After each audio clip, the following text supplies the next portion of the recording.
Hello cinema পাগল বন্ধুরা, নিশ্চয়ই সবাই ভালো আছো। তোমাদের সবাইকে স্বাগতম চলচ্চিত্রের লিখন চ্যানেলের প্রথম মুভি রিভিউতে, যেখানে আমরা দেশ বিদেশের বিভিন্ন ভাষার সিনেমা নিয়ে জম্পেশ আড্ডা দিব। তো দেরি না করে চলুন শুরু করা যাক। আজ আমরা বলিউডের 2025-এ মুক্তি পাওয়া সিনেমা দেবা নিয়ে বকবক করব। দেবা বলিউডের আন্ডাররেটেড স্টার শাহিদ কাপুরের অভিনীত মালায়ালাম ইন্ডাস্ট্রিজের পরিচালক রোশান অ্যান্ড্রুজের প্রথম বলিউড সিনেমা। হ্যাঁ, এই সিনেমা দিয়েই বলিউডে তার হাতে খড়ি। আর এই কারণেই দেবা নিয়ে একটি গুজব ছিল যে এটা 2013 সালে মুক্তি পাওয়া মালায়ালাম সিনেমা মুম্বাই পুলিশের রিমেক। পৃথিবীরাজ সুকুমারান যাতে অভিনয় করেছিলেন, আর রোশান অ্যান্ড্রুজ নিজেই সেই সিনেমার পরিচালক ছিলেন। তার মানে হচ্ছে রোশান অ্যান্ড্রুজ তার নিজের গল্পকেই রিমেক করেছেন। ট্রেলার দেখে মনে হচ্ছিল এই গল্প কোথায় যেন দেখেছি। শুরু করার পরে দেখলাম এটা মুম্বাই পুলিশের সাথে মিলে যাচ্ছে। തിരിച്ചതെല്ലാം കൂലി കാളെ വെക്കുന്നോടാ റാസ്കൽ. ഈ ദൂരെ ആമ്പിള്ളാർ കൊടുത്തിട്ട് വേറെ വല്ല പണിക്കും പോടാ. মুম্বাই পুলিশ একটি অসাধারণ নিওনয়ের সাইকোলজিক্যাল থ্রিলার সিনেমা। আমি অনেক আগে দেখেছিলাম, যার কারণে দেবা দেখার আগ্রহ আমার অনেক বেড়ে যায়।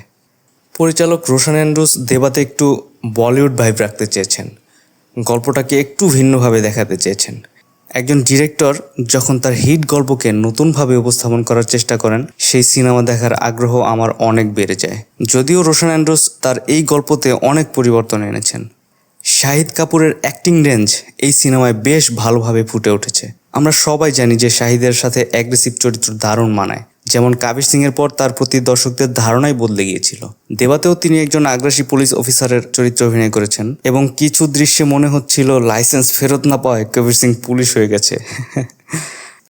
তবে বিশেষ করে যেসব দৃশ্যে তার চরিত্রের মধ্যে পরিবর্তন আসে, সেগুলোতে তার আগ্রাসনের চেয়ে আবেগ বেশি ফুটে উঠেছে।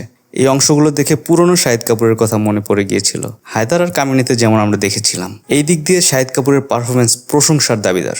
এই সিনেমা শুরুতে আপনার কাছে মনে হবে একটি ধুন্ধুমার অ্যাকশন ফিল্ম, মনে হবে এটি একটি পুলিশ রাজনীতিবিদ দ্বন্দ্ব নিয়ে তৈরি সিনেমা। কিন্তু সিনেমার গল্প যত এগোবে, এটি একটি পার্সোনাল রিভেঞ্জ থ্রিলারে পরিণত হবে। সিনেমায় একাধিক টুইস্ট আর টার্নস আছে, যা দর্শকদের শেষ পর্যন্ত স্ক্রিনে ধরে রাখবে। এটি ভালো দিক, কারণ বেশিরভাগ বলিউড পুলিশ সিনেমায় পুলিশের ক্যারেক্টারকে এতটাই কল্পনাপ্রসূত দেখায় যে পুলিশকে একদম সুপার হিরো বানিয়ে ফেলে। তবে দেবা অন্তত একটি গভীর আর বাস্তবসম্মত গল্প বলবে। একটি ভালো থ্রিলার তৈরির জন্য সাপোর্টিং কাস্টের অভিনয় অত্যন্ত গুরুত্বপূর্ণ, কিন্তু এখানে সাপোর্টিং কাস্ট বেশ দুর্বল ছিল। তাদের অভিনয় দেখে মনে হচ্ছিল যে তারা একটা নাটকের স্টেজে দাঁড়িয়ে সংলাপ বলছে, তাদের মধ্যে কোনো বাস্তবসম্মত অনুভূতি ছিল না। এরকম কিছু জায়গায় পরিচালক আরো ভালো করতে পারতেন। পূজা হেগড়ে, প্রাবেশ রানা, পাভেল গুলাটি, তাদের চরিত্রগুলো অত্যন্ত গুরুত্বপূর্ণ ছিল, কিন্তু শাহিদের পারফরমেন্সের কাছে তাদের সবাই আড়াল হয়ে গেছে। কুবরা সেটও কিছু দৃশ্যে ছিলেন, কিন্তু তার চরিত্র খুবই অল্প এবং মনে রাখার মতো কিছুই ছিল না। রাইটার যদি চাইতেন তাহলে ক্যারেক্টারদের আরও গভীরতা দিতে পারতেন।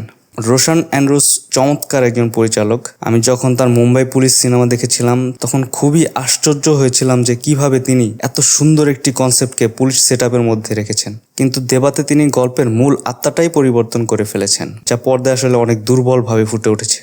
দেবা চরিত্রের মনস্তত্ত্ব আরও ভালোভাবে দেখানো যেত। তার মানসিক অবস্থা, চিন্তা ভাবনা আরও গভীরভাবে তুলে ধরতে পারলে সিনেমাটি হয়তো সবাই আরও অনেক দিন মনে রাখতো। এটি একটি সাহসী গল্প হতে পারত, কিন্তু নির্মাতা খুব বেশি সেফ খেলে গেছেন, ফলে সিনেমাটি আবেগের দিক থেকে একটু দুর্বল মনে হয়েছে। এই সিনেমায় কিছু ভালো মুহূর্ত আছে, যেমন অ্যাকশন, ব্যাকগ্রাউন্ড মিউজিক, শাহিদের দুর্দান্ত অভিনয়। শাহিদের ফ্যানরা অবশ্যই সিনেমাটি উপভোগ করবেন, কিন্তু একটি মাস এন্টারটেইনার হিসেবে দেবা একেবারেই পারফেক্ট নয়। এটি জাস্ট একটি ডিসেন্ট সিনেমা। আমার গল্পটা পছন্দ হয়েছে, মূল চরিত্রও বেশ জোরালো ছিল, কিন্তু সিনেমার সামগ্রিক উপস্থাপনা খুবই গড়পড়তা। এই সিনেমা বলিউডের অন্যান্য পুলিশ থ্রিলারের তুলনায় কিছুটা আলাদা, কিন্তু এটির মেকিং আরও শক্তিশালী হতে পারত। যদি রেটিংয়ের কথা বলি, এই সিনেমাকে আমি 10-এর মধ্যে 6 দিব। শাহিদের ফ্যানরা নিশ্চয়ই মন খারাপ করবেন, কিন্তু বিশ্বাস করেন এই 6-এর মধ্যে 5ই হচ্ছে শুধু শাহিদের অভিনয়ের জন্য। তো সিনেমা পাগল বন্ধুরা, এই ছিল আজকে আমাদের মুভি রিভিউ। ভিডিওটি দেখার জন্য অসংখ্য ধন্যবাদ আর প্রাণ ভরা ভালোবাসা। ভালো থাকবেন।